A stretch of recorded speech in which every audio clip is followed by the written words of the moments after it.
Welcome to Motoring Today, the Philippines' premier and longest-running weekly motor news and features TV and online magazine. I'm Ray Louie Gamboa.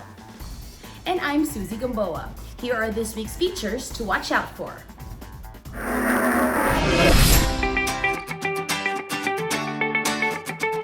On Motoring Forum, we shall discuss the status of the electric vehicle industry in the country.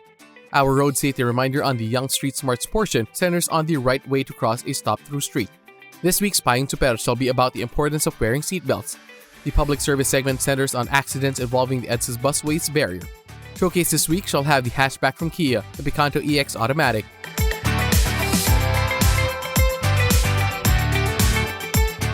All these plus the latest news in transportation and traffic management, as well as developments in the automotive industry, are in this week's edition of Motoring Today.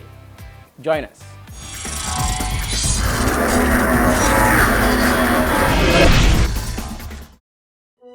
I think my dad is secretly a superhero. He's the coolest, smartest, strongest person alive.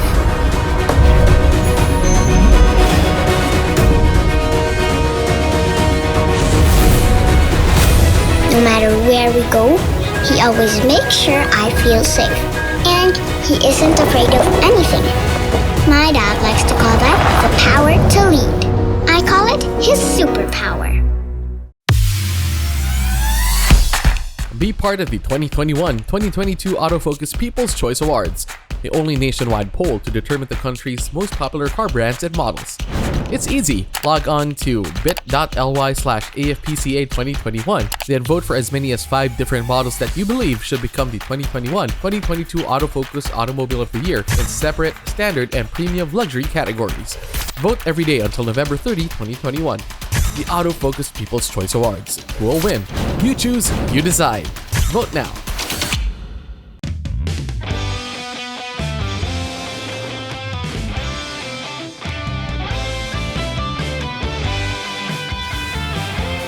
Live extra with the Mitsubishi Xpander Cross.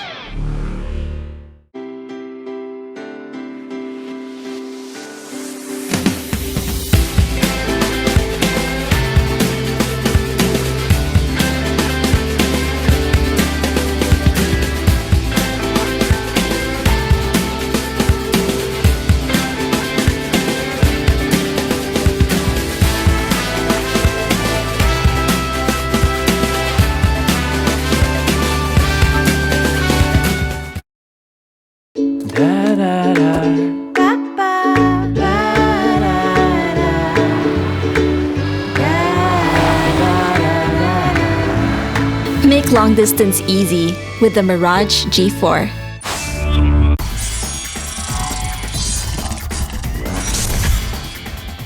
Welcome back to Motoring Today. Here now are the latest news and developments in the country's transportation and traffic management.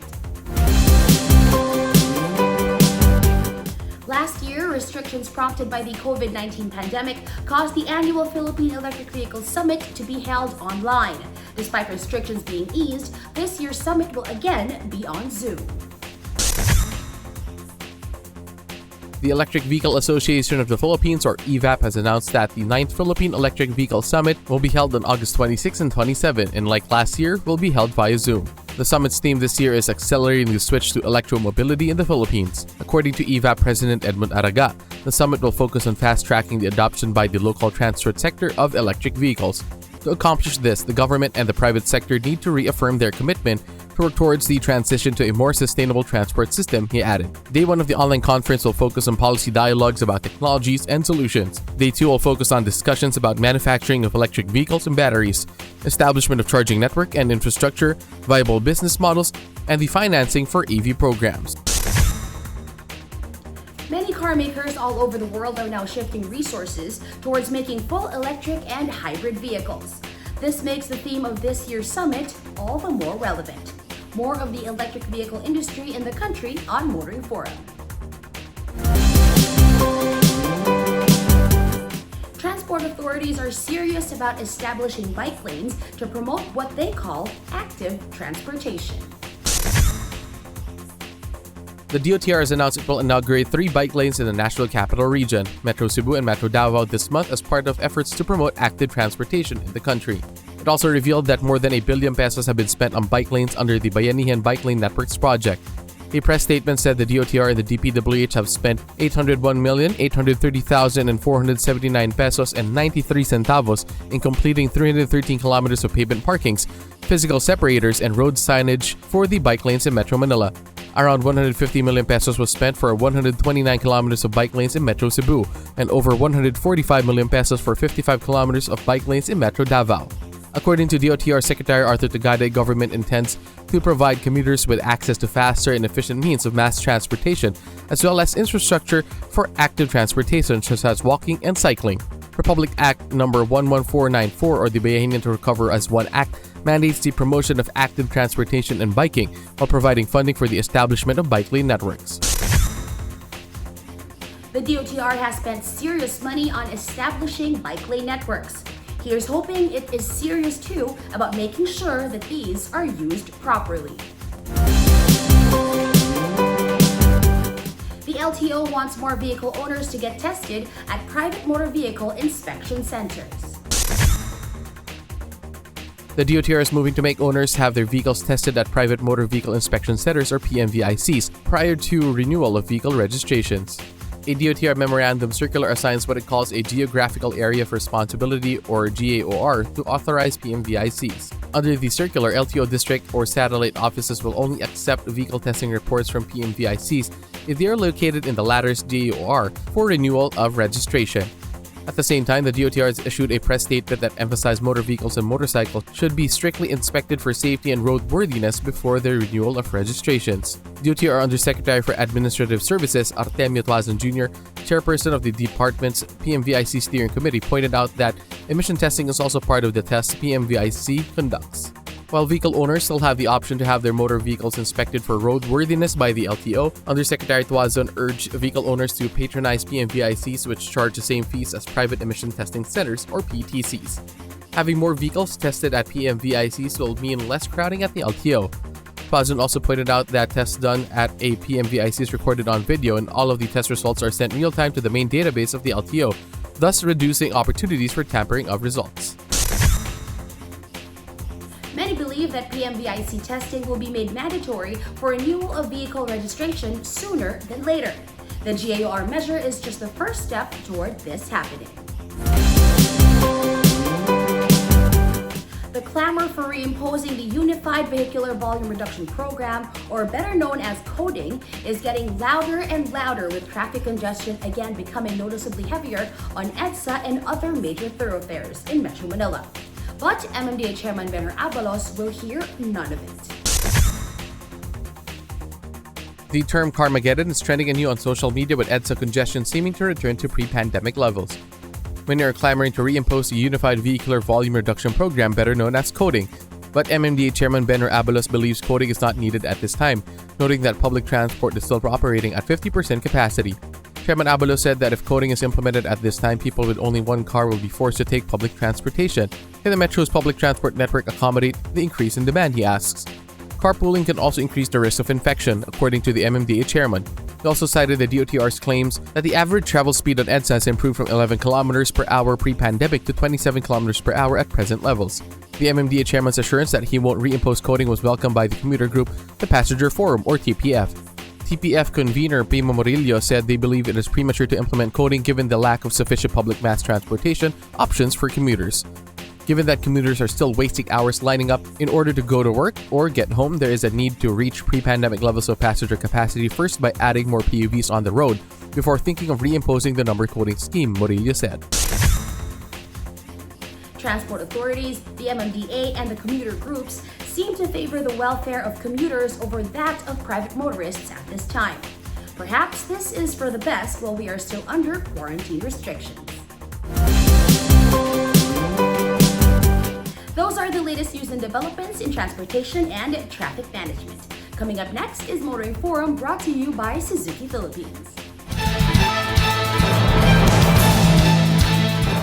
In year one of the COVID-19 pandemic, more people all over the world bought e-vehicles, increasing the percentage share of those who buy battery-powered cars in total global vehicle sales. In the middle of year two of the pandemic, the Electric Vehicle Association of the Philippines is holding its annual summit in hopes of benefiting from this trend.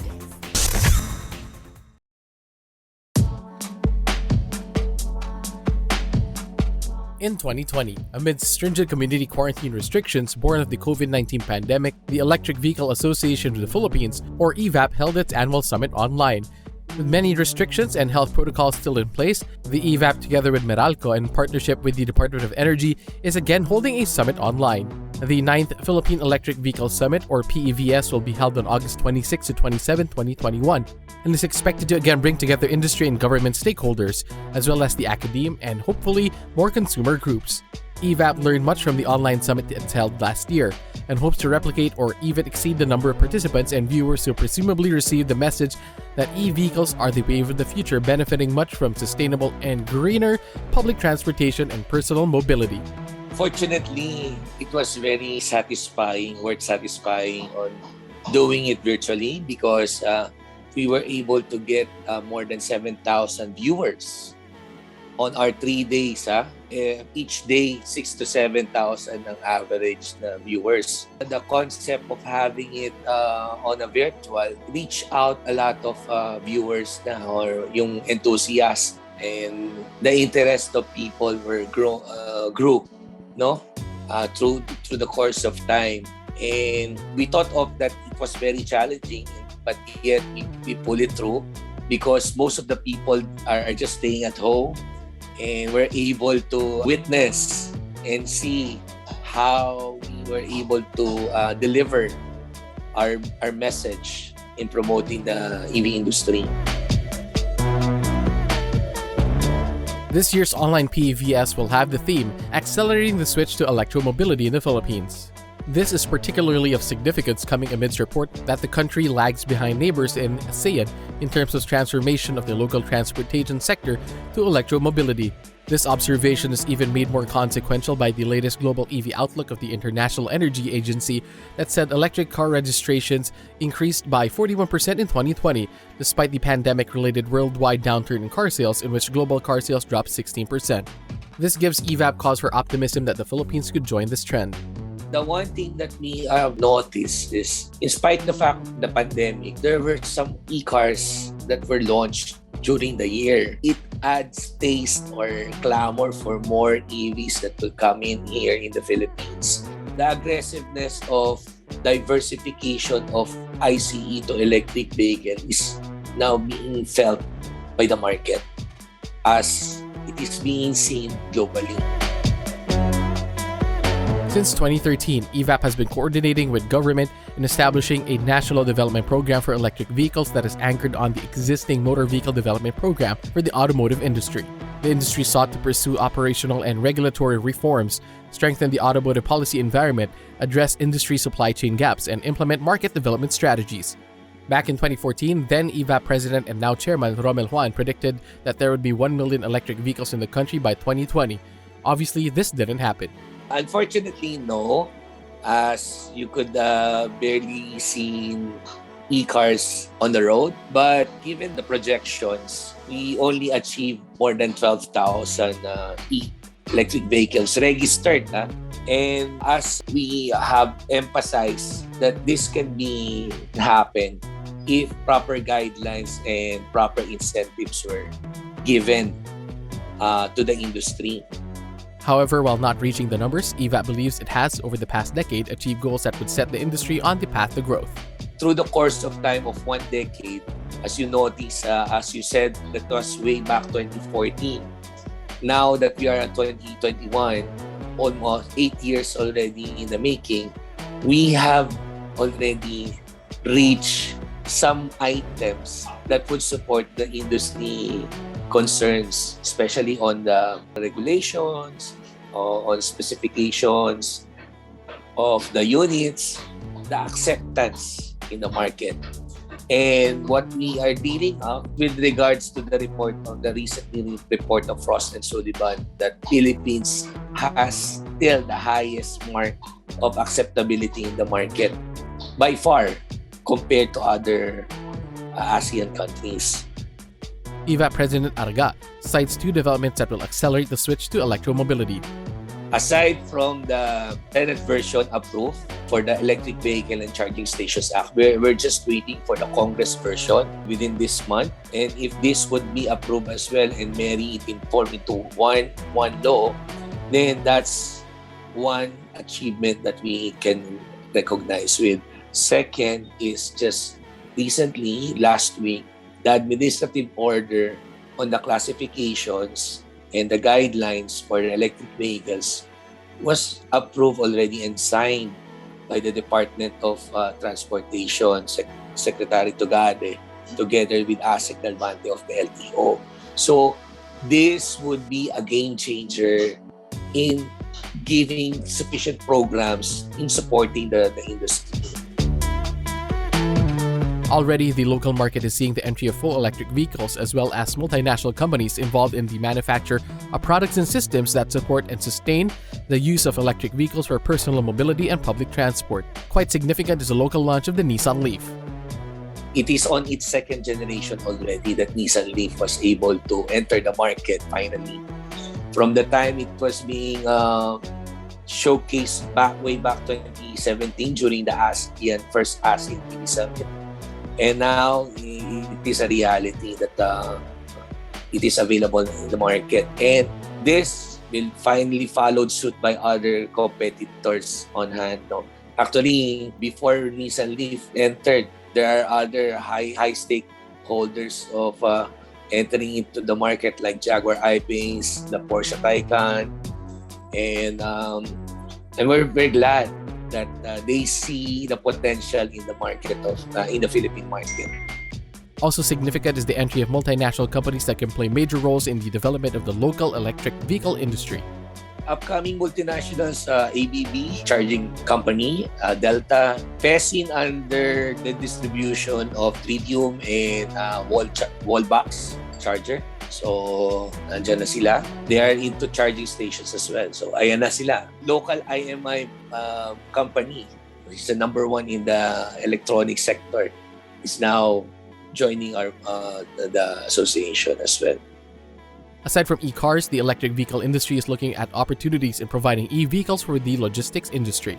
Because not only on the e-cars, but with the administrative order approval, the e-bikes or the e-motorcycles and the advent of the e-trikes and e-quads logistics will be coming as well. Based on the study, this has a lot of room for the market because especially right now, most of the people are relying on deliveries. No? Di na sila masyadong nagta-travel. So nag-shift din kami from approach of the public transportation to logistics and the like. The coming two-day summit is expected to serve as a continuing platform for policy dialogue and exchange of knowledge, experiences, and best practices aimed at accelerating the adoption of electromobility in the local transport sector in support of the government's drive towards a lower carbon economy. Day 1 will focus on policy dialogues about technologies and solutions, while Day 2 will tackle the state of the industry and market development. We invite you to join us virtually on August 26 and 27. That would be next month. It would start from 9 o'clock until 4 o'clock. So this would be a 2-day event with a lot of topics to discuss with related to EVs.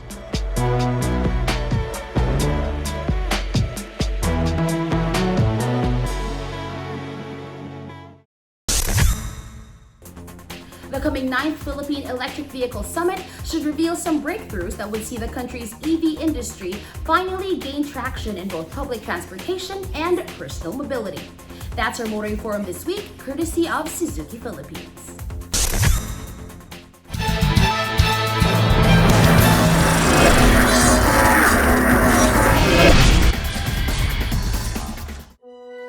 think my dad is secretly a superhero. He's the coolest, smartest, strongest person alive.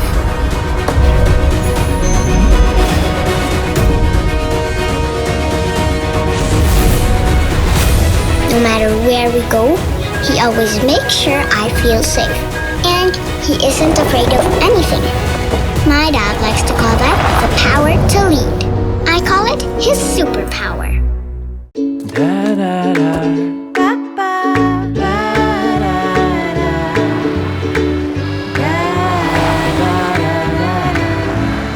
Make long distance easy with the Mirage G4. Be part of the 2021-2022 Autofocus People's Choice Awards, the only nationwide poll to determine the country's most popular car brands and models. It's easy. Log on to bit.ly/AFPCA2021, then vote for as many as 5 different models that you believe should become the 2021-2022 Autofocus Automobile of the Year in separate, standard, and premium luxury categories. Vote every day until November 30, 2021. The Autofocus People's Choice Awards. Who will win? You choose, you decide. Vote now. Suzuki Ertiga. Life is beating fast. Find what you're waiting for.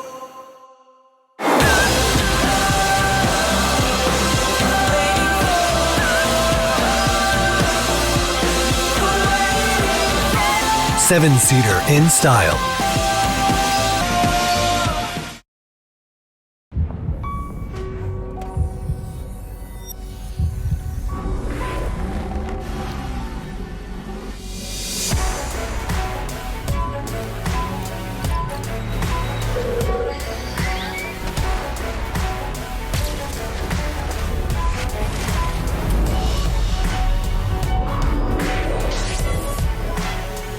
Montero Sport. Elevate your journey. Drive your ambition. Mitsubishi Motors.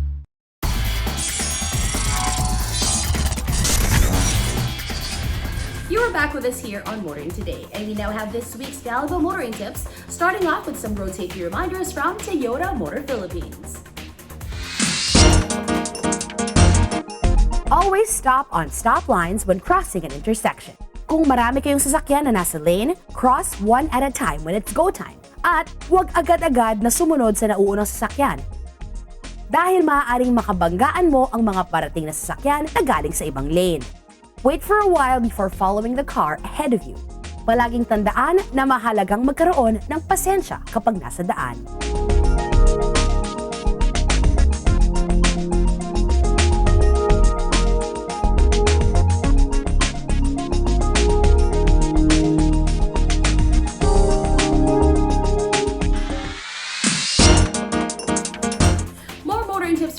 On Motoring Today. Proper driver's demeanor while behind the wheel from Mitsubishi Motors Philippines. Payong super lang kaibigan, ako si Alejandro Patosa, isang kapwa nyo stopper. Huwag kalimutang magsuot ng seatbelt sa tuwing kayo ay papasada. Gawing prioridad ang kaligtasan habang namamasada sa pamamagitan ng pagsusuot ng seatbelt. Siguraduhing maayos at gumagana ang iyong seatbelt bago mamasada. Huwag mo rin kalimutang paalalahanan ang pasahero na nakaupo sa harap na magsuot ng seatbelt. Tandaan ang paggamit ng seatbelt ay isang epektibong pamamaraan upang manatiling ligtas sa oras na anumang aksidente. Ito po si Alejandro Patosa, payong super lang kaibigan mula sa isang kapwa nyo super.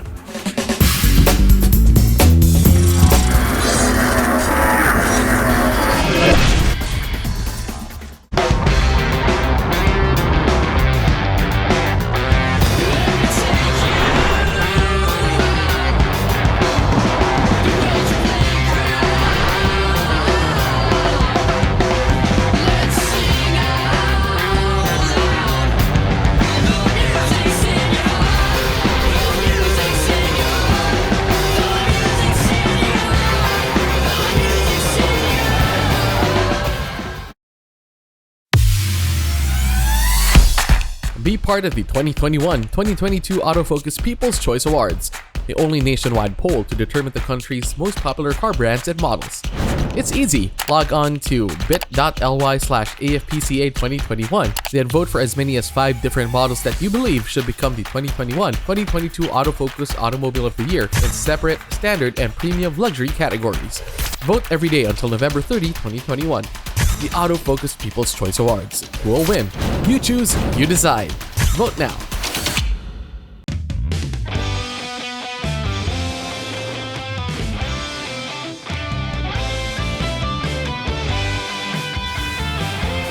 Live extra with the Mitsubishi Xpander Cross. I think my dad is secretly a superhero. He's the coolest, smartest, strongest person alive.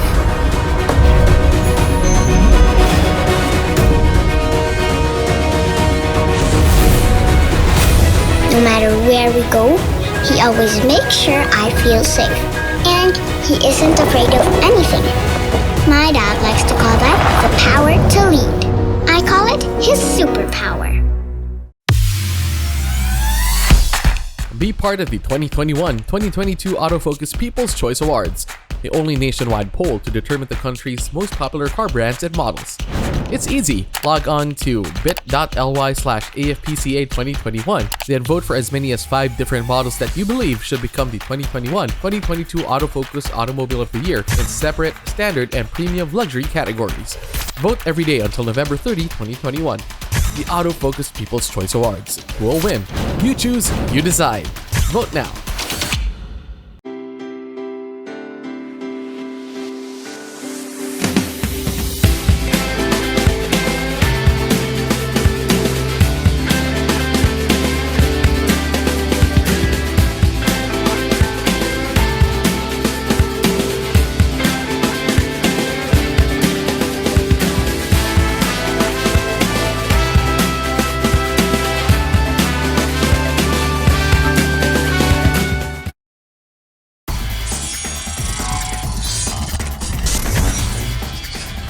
Welcome back to Motoring Today. The auto industry now takes center stage. A new and improved Hyundai Trucks and Buses Cebu has begun serving loyal and new clients in Western Visayas.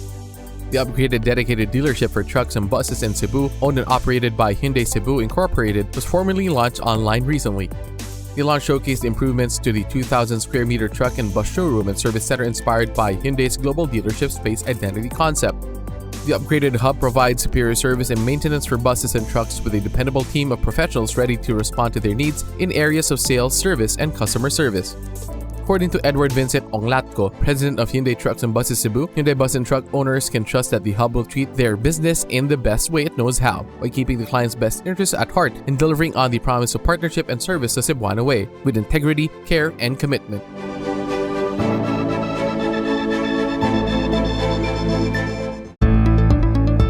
Phoenix Petroleum is solidifying its position as the third largest player in the local oil industry. Citing data obtained from the Department of Energy, the homegrown independent oil company reports that as of May 25, 2021, it holds a 7.81% of the domestic market share, up from 7.1% at the end of 2020. According to Phoenix President Henry Bong Padulyon, the independent oil company is optimistic of even more business-friendly environment as quarantine restrictions become more relaxed and the country's vaccination operations continue. Padulyon said Phoenix is further encouraged by what he described as stellar second quarter results. He said April business results exceeded pre-COVID levels for the first time since the start of the pandemic. Padulyon also reiterated the company's commitment to priorities including providing the best offer to customers, operational excellence, and accelerating growth. He added that Phoenix is focusing on streamlining operations while improving resource management and efficiency. The GR YARIS is coming soon, by August 14 to be exact. The subcompact hatch from Toyota's Gazoo Racing is just a few short weeks and 2.65 million pesos away from your garage. Not only does the GR YARIS look like it belongs on the track, it has the wherewithal to be on it. And by wherewithal, we mean the powertrain and performance to compete on the track or rally course basically stock. Among other things that make it light but durable, it's got carbon fiber roof and 18-inch BBS forged alloy wheels. It is powered by a G16E GTS 3-cylinder inline DOHC 4-valve roller rocker engine, hailed as the world's best inline 3, mated to, of course, a manual transmission. The GR YARIS Toyota is bringing into the country will have GR 4-wheel drive system in the high-performance circuit package. It also comes with 3 drive modes, normal, sport, and track. It also comes with many of trendy things one expects in a good daily driver like, among other things, smart entry and push start system, audio system with Apple CarPlay and Android Auto compatibility. The GR Yaris was also equipped with safety and driver assist technologies such as Toyota Safety Sense with pre-collision system, automatic high beam, lane trace assist, adaptive cruise control, as well as front and rear torsions limited slip differential for increased traction and improved stability. It comes in Super White 2, Emotional Red, and Precious Black colors, and will be available in Toyota 16 GR Performance dealers nationwide.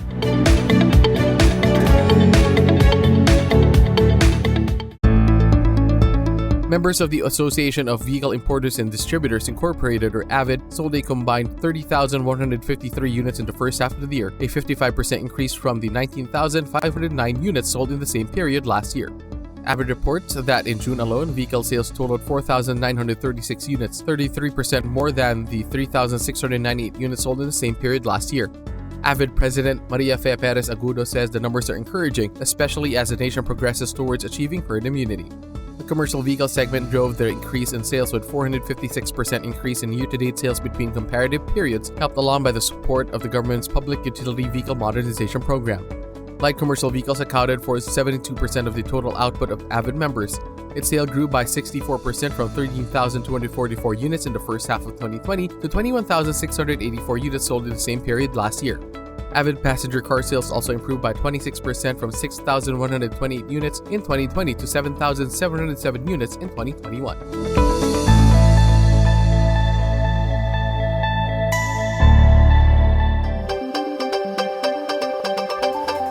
Our Car of the Week is next on Showcase, courtesy of Prudential Guarantee. The subcompact hatchback segment now offers great options for those looking for nimble vehicles perfect for city driving. This edition of Showcase takes a look at the Kia Picanto 1.2 EX Automatic. The Kia Picanto has been around for a long time now in the local market. An affordable subcompact hatchback with a lot going for it. A rev-happy engine, size perfect for driving in narrow streets or congested main thoroughfares. Roomy cabin and with enough standard interior features to keep up with the competition. But over years, the competition has become tougher with more entries in this segment, and with each new rollout from competing brands and models, the ante has gone up in terms of tech upgrade for conveniences, amenities, driver assist, and safety tech. Does the latest top-of-the-line edition of the Kia Picanto have enough to call and or make a re-raise? The Kia Picanto 1.2 EX Automatic is 3,595mm long, 1,595mm wide, and 1,495mm tall, with a 2,400mm wheelbase and a ground clearance of 151mm. There's no mistaking that the Picanto is a Kia. It's got all the design cues, making the latest generation Kias modern and stylish. As adapted to the Picanto, these design cues give the small hatchback an edgy vibe. The Kia Picanto features multi-reflector halogen headlamps, front fog lamps, body color front and rear bumpers, intermittent front windshield wipers, mesh-type grille with silver trim, pole-type antenna, rear window defogger, rear spoiler with integrated high-mount stop lamp, and standard rear combination lamp. The Kia Picanto 1.2 EX rides on 175/65 R14 tires wrapped around 14-inch alloy rim. It comes with remote keyless entry that gets you into a surprisingly roomy interior for 5 adults in comfortable fabric seats. Both driver and front passenger seats slide and recline. The rear bench seat for 3 and splits and folds 60/40 to provide room for luggage when needed. The Picanto has a well-laid-out dashboard with silver trim. The instrument panel features analog speedometer, tachometer, and fuel gauge, and 2.6-inch LCD for the trip meter. The 3-spoke polyurethane steering wheel tilts to help driver find a good driving posture and comes with controls for the audio and Bluetooth function. It also comes with a now mostly standard power windows and door locks, a large glove box, console box, power outlet, and air conditioning. Looming large on the center of the dashboard is the infotainment system, which comes with a 7-inch touchscreen, AM/FM radio, MP3 with USB and aux-in ports, Bluetooth, Apple CarPlay, and Android Auto with voice control, and 4 speakers plus 2 tweeters.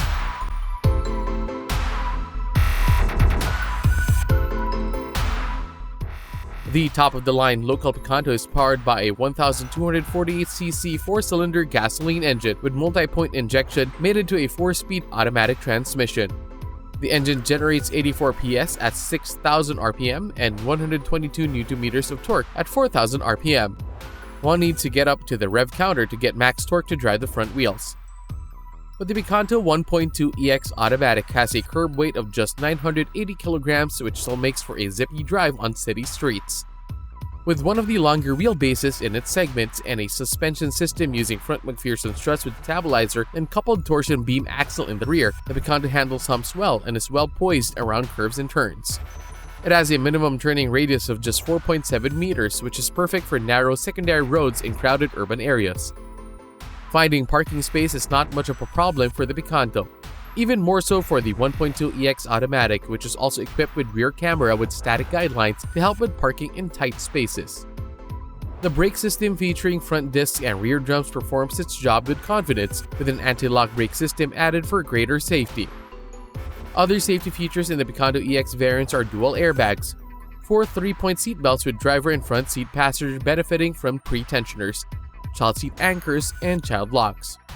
The EX also gets anti-theft system with engine immobilizer.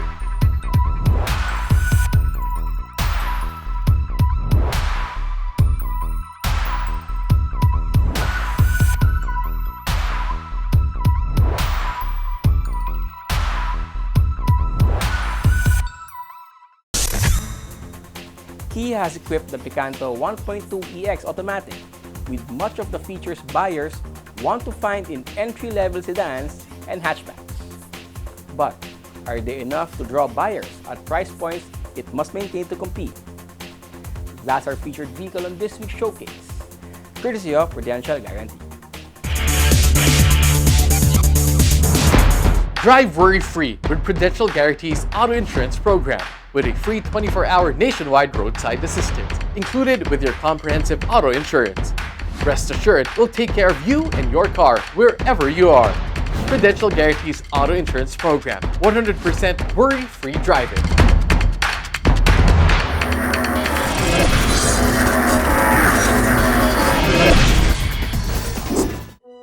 I think my dad is secretly a superhero. He's the coolest, smartest, strongest person alive.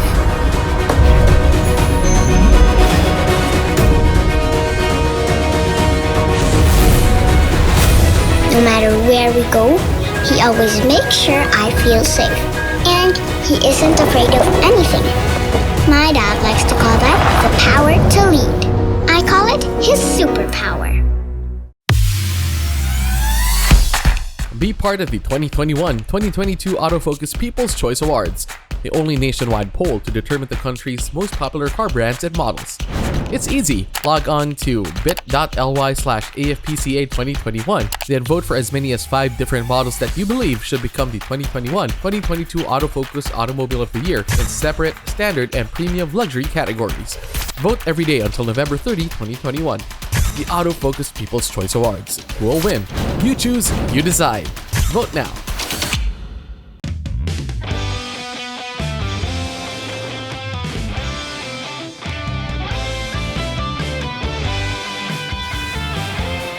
Live extra with the Mitsubishi Xpander Cross.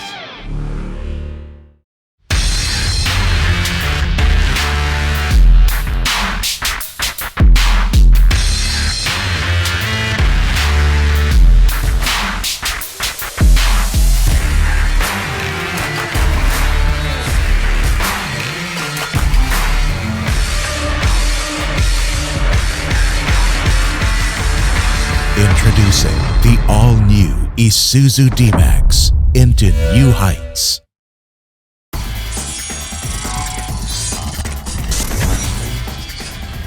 We now have our segment that dwells on the wide array of motoring problems, not only in the metro, but all over the country as well.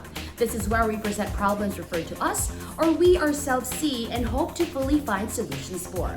Our public service segment is next. Over time, we have highlighted road accidents which involve the concrete barriers being used at the EDSA busway. Most recently, it's been on the spotlight anew. In a dashcam video of Leorido Arigin Jr., it can be seen how a taxi unit collided with the said barriers while traversing through an EDSA tunnel. Many netizens are quick to point out that there are no signages and even lights to let motorists know that there are barriers in the said area. However, the Metropolitan Manila Development Authority, particularly its traffic czar Colonel Bong Nebriha, was also quick to point out that there is a solid white line road marking in the area. Therefore, overtaking is not allowed and motorists should stay on their lane. Both sides have presented arguments that everyone can work on. For one, the MMDA should start working on putting up reflectorized signages and early warning signs that barriers are situated there. The Land Transportation Office, on the other hand, should be strict about its tests and practices in the issuance of driver's licenses to applicants. Meanwhile, motorists should know the basic road traffic signs and regulations and should continue learning. We all really have to work together in reaching a common goal. What else can you add to that? That's our public service segment this week. And should you yourself encounter motoring problems that need immediate attention, please feel free to contact us. See the details being flashed on your screen. And that's the week that was in motoring. Thank you for joining us. Also, please don't forget to check us out on social media. Until next week here on Motoring Today, now on its 35th year of continuing service to the general motoring public with a lifelong commitment to promote road safety. On behalf of our dad, Butch Gamboa, I'm Ray Louie Gamboa. And I'm Susie Gamboa. Happy motoring!